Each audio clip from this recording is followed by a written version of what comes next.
Transgender സമൂഹത്തിൽ നിന്നുള്ള 13 അംഗങ്ങളുടെ സംഘം ബിജെപിയിൽ ചേർന്നു. മാരാർജി ഭവനിൽ ബിജെപി സംസ്ഥാന അധ്യക്ഷൻ രാജീവ് ചന്ദ്രശേഖർ പാർട്ടി അംഗത്വം നൽകി അവരെ സ്വീകരിച്ചു. സിപിഐഎമ്മും കോൺഗ്രസും പ്രീണന രാഷ്ട്രീയം പ്രചരിപ്പിക്കാനാണ് ശ്രമിക്കുന്നതെന്ന് അദ്ദേഹം പറഞ്ഞു. ശ്രീകുട്ടി നമിത, ഞാൻ പേര് വിളിക്കുന്നതനുസരിച്ച് വേദിയിലേക്ക് വന്ന് കേരള ട്രാൻസ്ജെൻഡർ ക്രിക്കറ്റ് ടീം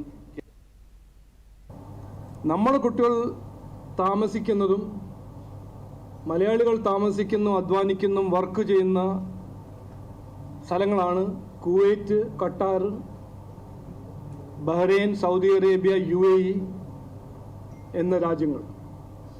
അവിടെ ഇറാൻ അറ്റാക്ക് ചെയ്യുമ്പോൾ അതിനെക്കുറിച്ച് മുഖ്യമന്ത്രിക്ക് പറയാനൊന്നുമില്ല, കോൺഗ്രസ് പാർട്ടിക്ക് പറയാനൊന്നുമില്ല. ഈ ഒരു ഇരട്ടത്താപ്പ്, ഈ ഒരു പ്രീണന